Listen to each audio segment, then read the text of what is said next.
मंत्री श्री विष्णुदेव साय जी।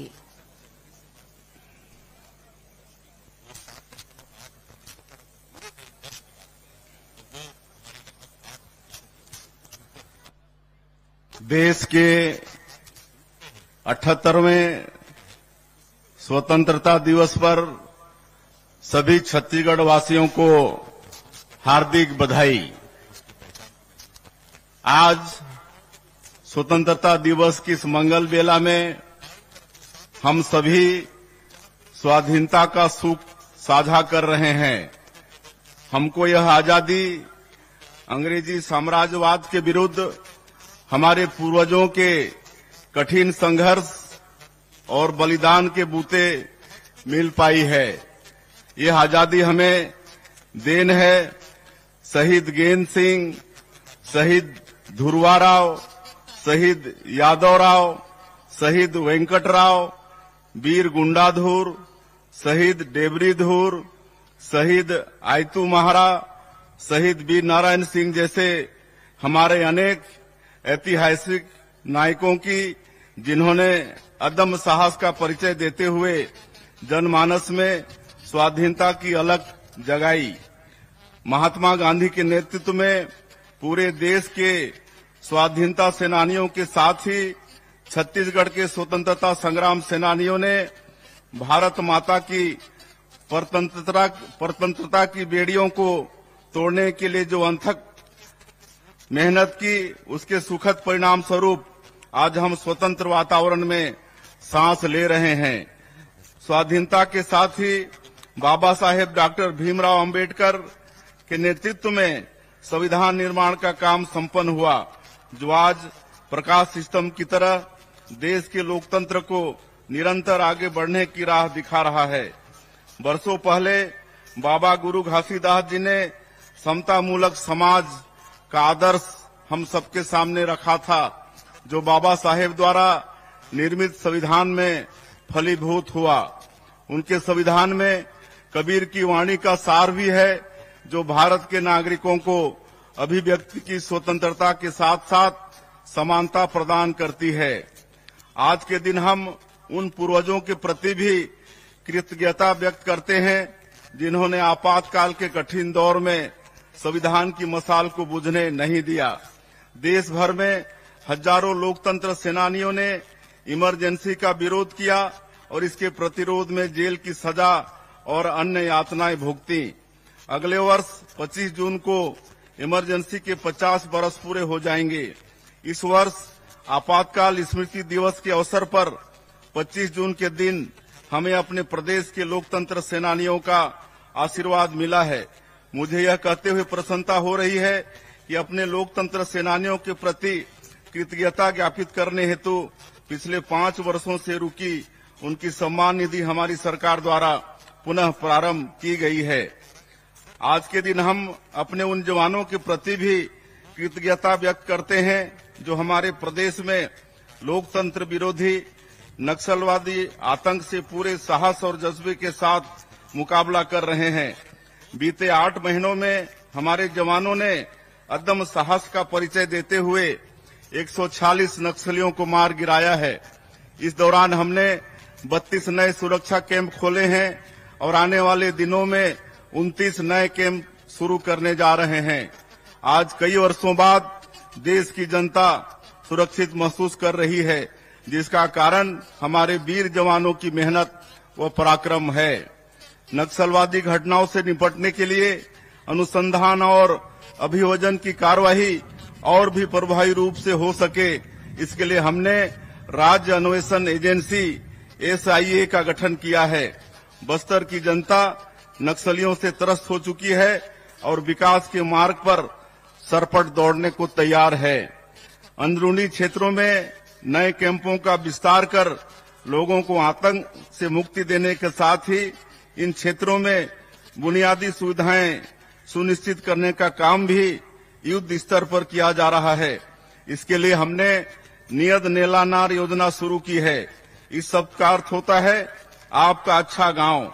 विशेष पिछड़ी जनजातियों के हितग्राहियों के लिए आरंभ की गई पीएम जनमन योजना की तरह इस योजना से कैंपों के निकट 5 किलोमीटर की परिधि के गांवों में 17 विभागों की 53 हितग्राही मूलक योजनाओं एवं 28 सामुदायिक सुविधाओं का लाभ लोगों को दिया जा रहा है। इन गांवों में पहली बार लोगों के आयुष्मान कार्ड बने हैं। वे शिक्षा और स्वास्थ्य संबंधी सरकार की लोक हितकारी योजनाओं का लाभ अब उठा रहे हैं। उनके जीवन में सुशासन का नया सवेरा आया है। हमें अपने जवानों के साथ अपने किसानों पर भी गर्व है। उनके श्रम से छत्तीसगढ़ महतारी का धान का कटोरा भरा पूरा रहता है। प्रधानमंत्री मोदी जी की गारंटी के अनुरूप हमने अन्नदाताओं की सुख समृद्धि को सर्वोच्च प्राथमिकता में रखा है। पूर्व प्रधानमंत्री और हमारे प्रेरणा पुंज अटल जी के जन्मदिन सुशासन दिवस के अवसर पर हमने राज्य के 13 लाख किसानों के बैंक खाते में 3716 करोड़ रुपए का बकाया धान बोनस अंतरित किया है। हमने अपने वादों को पूरा करते हुए 3100 रुपए प्रति क्विंटल की दर से और 21 क्विंटल प्रति एकड़ के मान से धान खरीदी की है। प्रदेश में रिकॉर्ड 145 लाख मीट्रिक टन धान खरीदी की गई है। किसानों को समर्थन मूल्य की 32,000 करोड़ रुपए की राशि के साथ ही कृषक उन्नति योजना के अंतर्गत प्रदेश के 24,75,000 किसानों को अंतर की राशि 13,320 करोड़ रुपए अंतरित किए गए हैं। इस प्रकार हमारे अन्नदाताओं के खाते में सरकार ने धान खरीदी और बकाया बोनस मिलाकर लगभग 49,000 करोड़ रुपए अंतरित किए। भूमिहीन किसानों को हमने दीनदयाल उपाध्याय कृषि मजदूर कल्याण योजना के अंतर्गत 10,000 रुपए वार्षिक सहायता देने का निर्णय लिया है। प्रदेश में कृषि हितैषी नीतियों की वजह से खेती किसानी में रौनक लौट आई है और किसानों के चेहरों पर मुस्कान नजर आ रही है। आज हमारे गांव आर्थिक रूप से संपन्न नजर आ रहे हैं। एक लोक कल्याणकारी सरकार के लिए इससे बढ़कर संतोष की बात और कुछ भी नहीं हो सकती। छत्तीसगढ़ को गढ़ने और संवारने में मातृशक्ति की अहम भूमिका है। हम उनके योगदान का वंदन करते हैं। हमारे छत्तीसगढ़ में तीज त्योहारों की परंपरा है। तीजा के मौके पर भाई अपनी बहनों को भेंट देते हैं। प्रदेश की माता बहनों को महतारी बंधन योजना के रूप में यही भेंट हम प्रदान कर रहे हैं। 10 मार्च 2024 के दिन प्रधानमंत्री श्री नरेंद्र मोदी जी ने वर्चुअल समारोह में 70 लाख माता बहनों के खाते में महतारी बंधन योजना की पहली किस्त के रूप में 1,000 रुपए की राशि अंतरित की। अब तक इस योजना की 6 किस्त जारी की जा चुकी है। हमारी माताएं बहनें इससे आर्थिक रूप से सक्षम व आत्मनिर्भर हुई हैं। वो इस राशि का उपयोग अपनी इच्छानुसार बच्चों की पढ़ाई एवं घर के बजट को व्यवस्थित करने में कर रही हैं, जिससे उन्हें आर्थिक संबल मिल रहा है। जब हम बेटियों को मजबूत करते हैं तो पूरा परिवार मजबूत होता है और मजबूत परिवार से ही मजबूत समाज और मजबूत राष्ट्र का निर्माण होता है। महिलाओं के आर्थिक सामाजिक सशक्तिकरण से निश्चित ही विकसित छत्तीसगढ़ की आधारशिला मजबूत हो रही है। एकात्म मानववाद के प्रणेता पंडित दीनदयाल उपाध्याय ने हमारे समक्ष अंत्योदय के लिए कार्य करने का आदर्श रखा है। समाज के सबसे आखिरी व्यक्ति के उत्थान और विकास को सुनिश्चित करने के इसी लक्ष्य के अनुरूप हम अथक कार्य कर रहे हैं। अंत्योदय एवं प्राथमिकता राशन कार्ड धारी 68 लाख परिवारों को अगले 5 सालों तक निःशुल्क खाद्यान्न वितरण का निर्णय हमारी सरकार द्वारा लिया गया है। आर्थिक रूप से पिछड़े परिवारों को बुनियादी सुविधाएं उपलब्ध कराना हमारी सर्वोच्च प्राथमिकता है। इसमें सबसे पहले सबको आवास सुनिश्चित करने की जिम्मेदारी है। मैं पिछले 3 दशकों से विशेष पिछड़ी जनजाति पहाड़ी कोरवा के निकट संपर्क में रहा हूं। उनके करीब रहकर मैंने देखा है घास फूस के आवास में रहने वालों का दर्द क्या होता है। जब हमारे यशस्वी प्रधानमंत्री पीएम आवास योजना लेकर आए तो प्रदेश के लाखों परिवारों को उम्मीदें जगी, लेकिन पिछले 5 सालों में प्रदेश के 18 लाख जरूरतमंद परिवारों के आवास का सपना पूरा नहीं हो सका। हमने संकल्प लिया कि हम इन 18 लाख परिवारों की पीड़ा दूर करेंगे। शपथ लेने के अगले दिन ही हमारी सरकार ने इनके आवास के सपने को पूरा करने की राह खोल दी। इसके साथ ही सामाजिक आर्थिक सर्वेक्षण में चिन्हांकित 47,090 आवासीन परिवारों को आवास स्वीकृत करने का निर्णय भी हमने मुख्यमंत्री आवास योजना के तहत लिया है।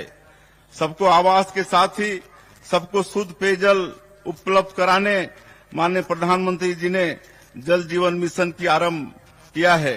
प्रदेश में इसके क्रियान्वयन की दिशा में हम तेजी से काम कर रहे हैं। इसके लिए हमने 4,500 करोड़ रुपए का बजट रखा है। प्रदेश में भूजल की समस्या वाले गांवों में जल जीवन मिशन के अंतर्गत मल्टी विलेज स्कीम के माध्यम से पेयजल आपूर्ति का काम शुरू हो गया है। फिलहाल राज्य के 18 जिलों में 70 मल्टी विलेज योजनाओं का काम आरंभ हो गया है। हमने छत्तीसगढ़ में 50 लाख ग्रामीण परिवारों को नल कनेक्शन प्रदान करने का लक्ष्य रखा था। मुझे खुशी है कि इसमें से 39,31,000 परिवारों में हम नल कनेक्शन उपलब्ध करा चुके हैं। हमारे ग्रंथों में सर्वे संतु निरामया की कामना की गई है। किसी तरह की बीमारी हो जाने पर सबसे ज्यादा चिंता आर्थिक रूप से कमजोर लोगों को उठानी पड़ती है। इसे देखते हुए प्रदेश में आयुष्मान भारत, प्रधानमंत्री जन आरोग्य योजना के साथ ही शहीद वीर नारायण सिंह स्वास्थ्य योजना लागू करने का निर्णय लिया गया है। इन दोनों योजनाओं से छत्तीसगढ़ के 77,20,000 परिवारों को 5 लाख रुपए तक निःशुल्क स्वास्थ्य सेवाओं का लाभ मिल रहा है। वन अधिकार पत्र धारकों की मृत्यु हो जाने के पश्चात उनके वारिसों को वन अधिकार पत्र हस्तांतरित करने की प्रक्रिया का उल्लेख वन अधिकार नियमों में नहीं था। इस वजह से नामांतरण, सीमांकन, खाता विभाजन जैसे राजस्व संबंधी कार्य संभव नहीं थे। हमने अपने जनजाति और वनवासी भाइयों की पीड़ा को समझा। हमारी सरकार द्वारा उनके वारिसों को वन अधिकार पत्र हस्तांतरित करने का प्रावधान किया है। अब वन अधिकार पत्र धारण करने वाले हमारे जनजाति और वनवासी भाइयों के लिए सीमांकन, नामांतरण, खाता विभाजन जैसे कार्य सहज हो गए हैं। इन वन अधिकार पत्रों को डिजिटलाइज भी किया गया है। जनजातीय क्षेत्रों में वन धन केंद्रों के माध्यम से माननीय प्रधानमंत्री जी ने वनोपज संग्राहकों की आर्थिक तरक्की की नई राह खोली है। हमारी सरकार ने राज्य के तेंदुपत्ता संग्राहकों की पारिश्रमिक दर को 4,000 रुपए प्रति मानक बोरा से बढ़ाकर 5,500 रुपए कर दिया है। साथ ही तेंदुपत्ता संग्रहण समय सीमा में भी वृद्धि की गई है, जिससे हमारे भाई बहन अधिक समय तक तेंदुपत्ता संग्रहण कर बढ़ी हुई आय अर्जित कर पा रहे हैं। इस साल 13,05,000 तेंदुपत्ता संग्राहकों को कुल 855 करोड़ 80 लाख रुपए का भुगतान किया गया है। इनकी संख्या पिछले वर्ष की तुलना में 1,72,000 अधिक है। युवा हमारे भविष्य हैं। युवाओं को रोजगार के बेहतर अवसर मिले, उनकी उद्यमशीलता को बढ़ावा देने के लिए उपयुक्त वातावरण हो, इसके लिए हम प्राथमिकता से कार्य कर रहे हैं। हमारी सरकार यह मानती है कि भर्ती प्रक्रियाओं में की गई अनियमितताएं होनहार युवकों को रोजगार के अवसरों से वंचित तो करती ही है, साथ ही इससे सिविल सेवा की गुणवत्ता पर भी दुष्प्रभाव पड़ता है। हमारी सरकार द्वारा राज्य सिविल सेवा परीक्षा 2021 में हुई अनियमितता की जांच सीबीआई से कराने का निर्णय लिया है। हम युवाओं के लिए समान अवसर और पारदर्शी परीक्षा प्रणाली प्रदान करने के लिए कृत संकल्पित हैं। यूपीएससी जैसी परीक्षाओं में हमारे युवाओं की सफलता दर बढ़े, इसके लिए आदिम जाति एवं अनुसूचित जाति विभाग द्वारा नई दिल्ली में संचालित यूथ हॉस्टल में यूपीएससी की तैयारी के लिए अभ्यर्थियों के लिए सीटों की संख्या 50 से बढ़ाकर हमने 185 कर दी है। अब सिविल सेवाओं की तैयारी के लिए अनुसूचित जनजाति, अनुसूचित जाति एवं पिछड़ा वर्ग के चयनित युवा पूर्णतः निःशुल्क कोचिंग प्राप्त कर सकेंगे। एवं दिल्ली में कहीं भी निवास करने पर उनको निर्धारित स्टाइपेंड भी प्राप्त होगा, जिससे उन्हें किराए के लिए भी प्रतिपूर्ति प्राप्त होती रहेगी। हमने शासकीय सेवाओं हेतु आयोजित परीक्षा में सम्मिलित होने की अधिकतम आयु सीमा में 5 वर्ष की छूट प्रदान की है। इससे प्रदेश के लाखों युवाओं को प्रतियोगी परीक्षा में सम्मिलित होने का अवसर प्राप्त हुआ है। राजधानी के नालंदा परिसर की तरह ही 13 और नगरीय निकायों में सर्व सुविधायुक्त लाइब्रेरी भी तैयार की जाएगी। युवाओं के लिए खेल की सर्वोत्तम अधोसंरचना तैयार करने की दिशा में हमारी सरकार द्वारा गहन प्रयास किया जा रहा है। साथ ही प्रदेश के पारंपरिक खेलों को बढ़ावा देने के लिए हमने छत्तीसगढ़ क्रीड़ा प्रोत्साहन योजना आरंभ करने का निर्णय लिया है। रायगढ़ जिले में इंडोर स्टेडियम कॉम्प्लेक्स, हॉकी स्टोटर मैदान एवं synthetic athletic track 31 crore 50 lakh रुपए की लागत से बनाया जाएगा। वहीं बलौदाबाजार जिले में 14 करोड़ रुपए की लागत से इंडोर स्टेडियम कॉम्प्लेक्स का निर्माण किया जाएगा। जसपुर जिले के कुनकुरी में 33 करोड़ 60 लाख रुपए की लागत से आधुनिक खेल स्टेडियम का निर्माण किया जाएगा। निश्चित रूप से हमारी सरकार युवाओं को उन्नति के लिए हर अवसर प्रदान करेगी, यह हमारा संकल्प है। रोजगार के बेहतर अवसर अच्छी शिक्षा से उत्पन्न होते हैं। प्रदेश की शिक्षा व्यवस्था की नींव को ठोस करने का काम हमने शुरू कर दिया है। इसके लिए प्रदेश में राष्ट्रीय शिक्षा नीति 2020 को लागू किया गया है। छत्तीसगढ़ अपनी बोली भाषा की विविधता से समृद्ध है। हमारे यहाँ कहावत प्रचलित है कि कोस कोस माँ पानी बदले 4 कोस माँ बानी। प्रारंभिक आयु में बच्चे सबसे ज्यादा अपनी मातृभाषा में सीखते हैं। इसके चलते ही हमने नई शिक्षा नीति के तहत 18 स्थानीय भाषाओं में प्राइमरी स्कूल में पढ़ाई कराने का निर्णय लिया है। इससे बच्चों का अपनी भाषा से अनुराग भी बढ़ेगा तथा हमारी नई पीढ़ी अपनी जड़ों से भी जुड़ी रहेगी। स्कूलों की अधोसंरचना को बेहतर करने एवं यहाँ शैक्षणिक सुविधाओं के विस्तार के लिए प्रथम चरण में प्रदेश के 211 स्कूलों में पीएम श्री योजना प्रारंभ की गई है। इन स्कूलों को मॉडल स्कूल के रूप में विकसित किया जाएगा। तीसरे चरण में हमें 52 स्कूलों की स्वीकृति मिली है। हम ग्रीन स्कूल तैयार कर रहे हैं। स्कूलों में स्थानीय भाषाओं के साथ रोबोटिक्स, आर्टिफिशियल इंटेलिजेंस जैसे विषय भी पढ़ाए जा रहे हैं, ताकि विद्यार्थी नए समय के अनुरूप स्वयं को तैयार कर सकें। प्रदेश के स्कूलों में न्योता भोज का आयोजन भी शुरू किया गया है। इसमें जन्मदिन जैसे विशेष अवसरों पर स्कूली बच्चों को पौष्टिक भोजन उपलब्ध कराने समाज की सहभागिता सुनिश्चित की गई है। इससे बच्चों का पोषण विकास तो होता ही है, सामुदायिक भावना का भी विकास होता है। पेरेंट्स टीचर मीटिंग के माध्यम से बच्चों के सर्वांगीण विकास की दिशा में हम काम कर रहे हैं। राष्ट्रीय शिक्षा नीति को हमने उच्च शिक्षा में भी अपनाया है। इसके चलते हमारे पाठ्यक्रम रचनात्मक होने के साथ ही रोजगार मूलक भी होंगे, ताकि नए समय की जरूरतों के अनुरूप मानव संसाधन उपलब्ध कराए जा सकें और युवाओं को बेहतर रोजगार मिल सके। उच्च शिक्षा में गुणवत्ता सुनिश्चित करने एवं नवाचारों को बढ़ावा देने के लिए हमने छत्तीसगढ़ उच्च शिक्षा मिशन का गठन किया है। हम आईआईटी की तर्ज पर प्रदेश के हर लोकसभा क्षेत्र में प्रौद्योगिकी संस्थान आरंभ करने जा रहे हैं। इसके लिए पहले चरण में रायपुर, रायगढ़, बस्तर, कबीरधाम और जसपुर में भी इनकी स्थापना की जाएगी। प्रदेश में स्वास्थ्य सुविधाओं की स्थिति को मजबूत करने मेडिकल शिक्षा का लगातार विस्तार जरूरी है। हमने संभाग स्तर पर एम्स की तर्ज पर Chhattisgarh institute of medical science CIMS आरंभ करने का निर्णय लिया है।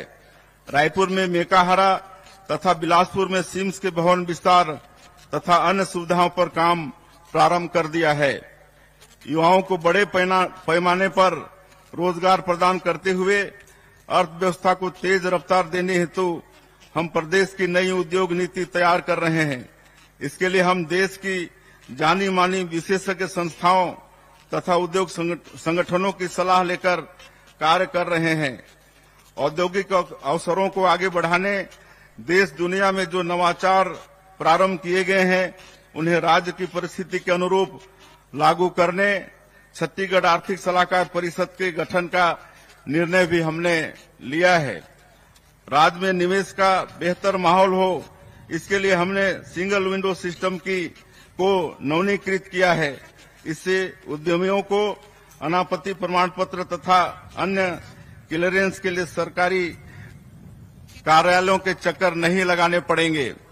प्रधानमंत्री श्री नरेंद्र मोदी जी के कार्यकाल में जिस तरह से छत्तीसगढ़ में नेशनल हाईवे, एयरपोर्ट और रेलवे कनेक्टिविटी के क्षेत्र में महत्वपूर्ण कार्य हुए हैं, उससे छत्तीसगढ़ अब निवेश के लिए सबसे आदर्श जगह बन गया है। यहां प्रचुर खनिज संसाधन, कानून व्यवस्था की बेहतर स्थिति और कुशल मानव संसाधन के बूते उद्योगों के फलने फूलने की प्रचुर संभावनाएं हैं। प्रदेश की भौगोलिक विविधता को देखते हुए हमने सभी क्षेत्रों के आर्थिक विकास के लिए रणनीति तैयार की है। बस्तर और सरगुजा में हम वनोपज प्रसंस्करण केंद्रों, इको टूरिज्म, नेचुरोपैथी आदि पर जोर दे रहे हैं। नवा रायपुर को हम आईटी हब तथा इनोवेशन हब के रूप में विकसित कर रहे हैं। राजधानी के समुचित विकास के लिए और यहां उद्यम के अवसरों को बढ़ावा देने हम नेशनल कैपिटल रीजन एनसीआर की तरह ही स्टेट कैपिटल रीजन विकसित करने जा रहे हैं। कोरबा बिलासपुर इंडस्ट्रियल कॉरिडोर बनाने का हमने निर्णय लिया है। इसके अस्तित्व में आने पर इन क्षेत्रों में औद्योगिक विस्तार और भी तेज हो जाएगा। उद्यमी युवाओं को छत्तीसगढ़ उद्यम क्रांति योजना के माध्यम से 50% सब्सिडी के साथ हम ब्याज मुक्त ऋण प्रदान करने वाले हैं। हमारी सरकार पूर्व प्रधानमंत्री भारत रत्न श्रद्धेय स्वर्गीय श्री अटल बिहारी वाजपेयी द्वारा दिखाई गई सुशासन की राह पर चलकर छत्तीसगढ़ को संवार रही है। सुशासन के मूल्यों को क्रियान्वित करने हमने सुशासन एवं अभिसरण विभाग का गठन किया है। यह विभाग शासन प्रशासन के हर स्तर पर पारदर्शिता, नवाचार और सुशासन का कार्यान्वयन सुनिश्चित कर रहा है। योजनाओं के जमीनी क्रियान्वयन की प्रभावी मॉनिटरिंग के लिए हमने अटल मॉनिटरिंग ऐप भी तैयार किया है। प्रशासन के हर स्तर पर पारदर्शिता लाने के लिए हम विभागों में 266 करोड़ रुपए की लागत से आईटी टूल्स का इस्तेमाल कर रहे हैं। इन्हें अपनाने से मानवीय त्रुटि एवं कूटरचना की आशंका समाप्त हो जाएगी।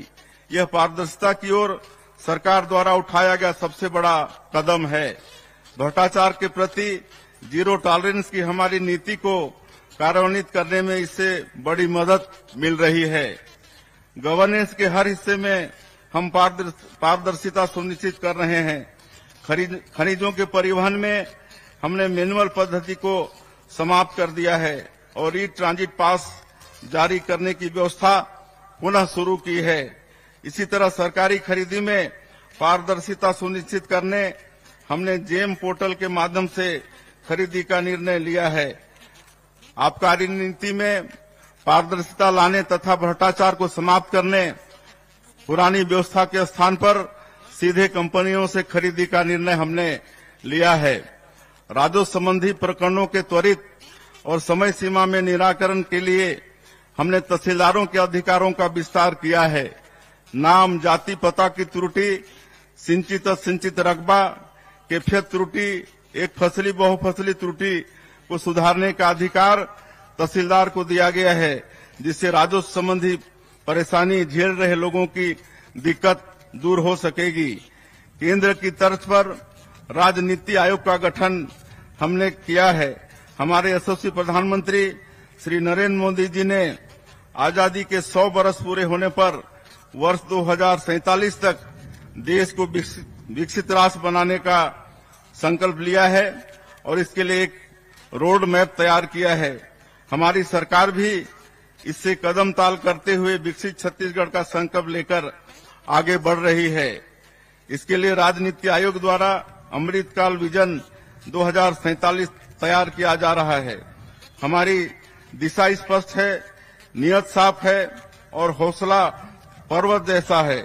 निश्चित ही सभी की भागीदारी के साथ अमृतकाल विजन 2047 पर काम कर हम विकसित छत्तीसगढ़, विकसित भारत के निर्माण का संकल्प पूरा करेंगे।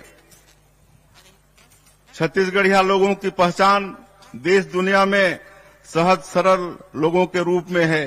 यह हमारी सबसे बड़ी शक्ति है। हम मेहनतकश लोग हैं, ईमानदारी से काम करते हैं।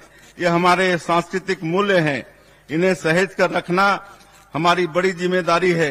अपनी बोली भाषा, तीज त्योहार, खान पान को सहेजते हुए आने वाली पीढ़ी को इनसे परिचित कराते हुए हमें निरंतर आगे बढ़ना है।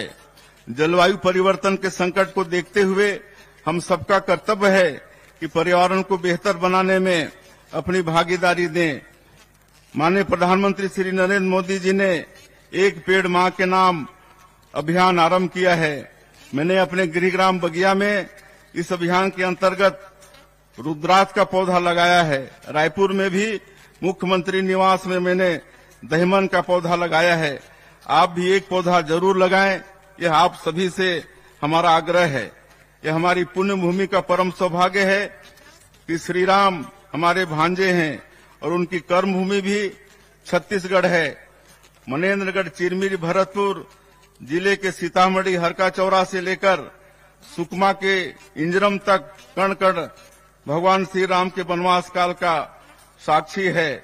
हमारी धरती माता सबरी की पुण्य भूमि है। पवित्र सूर्यनारायण धाम में उन्होंने अपनी अगाध श्रद्धा से जूठे बेर प्रभु को खिलाए थे। वनवास के दौरान बिताए गए 14 वर्षों में से 10 वर्ष प्रभु श्री राम ने हमारे छत्तीसगढ़ में बिताए हैं। रामायण के प्रसंग जनजातीय लोगों से प्रभु श्री राम के अद्भुत स्नेह तथा प्रभु श्री राम के जनजातीय लोगों के प्रति गहन अनुराग और समर्पण से भरे पड़े हैं। हम जब भी इन प्रसंगों को सुनते हैं भाव विभोर हो जाते हैं। हम धन्य हैं कि हमारा जन्म इस पुण्य भूमि में हुआ है। यह सौभाग्य हमें श्री राम के आदर्शों पर चलकर निरंतर काम करने की प्रेरणा देता है। 500 वर्षों के अहिंसक संघर्ष की पूर्णाहुति अयोध्या धाम में श्री राम लला के भव्य मंदिर के निर्माण के रूप में हुई है। हम अपने भांचा राम के दर्शन के लिए छत्तीसगढ़ का हर नागरिक उत्सुक है। अयोध्या धाम श्री राम लला दर्शन योजना के माध्यम से हम हजारों राम भक्तों को उनके आराध्य के दर्शन के लिए पूर्णतः निःशुल्क भेजने का माध्यम बने हैं। यह पुण्य अवसर हमें श्री राम लला ने दिया है। तुलसीदास जी ने लिखा है, दैहिक दैविक भौतिक तापा, राम राज नहीं काहू व्यापा। भगवान श्री राम ने एक आदर्श राज की स्थापना की। आप सभी के सहयोग से हम अपने पूरे सामर्थ्य के साथ काम करते हुए छत्तीसगढ़ को सुखी समृद्ध राज्य बनाने की दिशा में काम करेंगे। बहनों एवं भाइयों, लोकतंत्र में भरोसे का संकट सबसे बड़ा संकट होता है। यह तंत्र निश्चित ही जनता का अपने प्रतिनिधियों पर भरोसा कायम रखने से ही चलता है। कार्यभार संभालने के बाद हमारी सबसे बड़ी चुनौती इसी भरोसे को बहाल करने की थी। हमें इस अवसर पर यह कहते हुए संतोष हो रहा है कि हमारी सरकार ने आपसे किए अधिकांश बड़े वायदों को पूरा कर इस विश्वास को फिर से स्थापित किया है। हमारे संविधान निर्माताओं का सपना ऐसे ही मजबूत लोकतंत्र का था, जहां जनता और उसकी चुनी सरकार भरोसे की ऐसे ही मजबूत डोर में बंधी रहे। वास्तव में यह लोकतंत्र का मजबूत रक्षा सूत्र है, जिसे कभी भी किसी भी लोक सेवक को कमजोर नहीं करना चाहिए। हमारे राज्य निर्माता भारत रत्न पूर्व प्रधानमंत्री श्रद्धेय स्वर्गीय अटल जी ने छत्तीसगढ़ का निर्माण प्रदेश के व्यापक आर्थिक विकास एवं प्रदेश की सुंदर संस्कृति के संरक्षण के लिए किया है। हमारा दायित्व है कि हमने ही बनाया है, हम ही संवारेंगे के संकल्प के साथ प्रदेश के नवनिर्माण की महती कार्य में पूरी लगन से जुटकर अटल जी का सपना साकार करें। स्वतंत्रता दिवस का यह दिन हमें स्मरण कराता है कि हमें मिली आजादी बहुत बहुमूल्य है। पूर्वजों ने कठिन संघर्ष और बलिदान देकर स्वतंत्रता की विरासत हमें सौंपी है। हमारे पूर्वजों ने भारत माता को स्वतंत्रता की बेड़ियों से आजाद कर देशभक्ति की अनुपम मिसाल प्रस्तुत की है। विकसित भारत के निर्माण में अपनी सहभागिता प्रदान कर देश को संवारने के अनुकरण करने कार्य में अपना योगदान देकर हम पूर्वजों की इस परंपरा को आगे बढ़ाने का यश हासिल कर सकते हैं। यही हमारा कर्तव्य भी है। आप सभी को पुनः स्वतंत्रता दिवस की बहुत बहुत बधाई। राम राम, जय जोहार, जय भारत, जय छत्तीसगढ़। धन्यवाद माननीय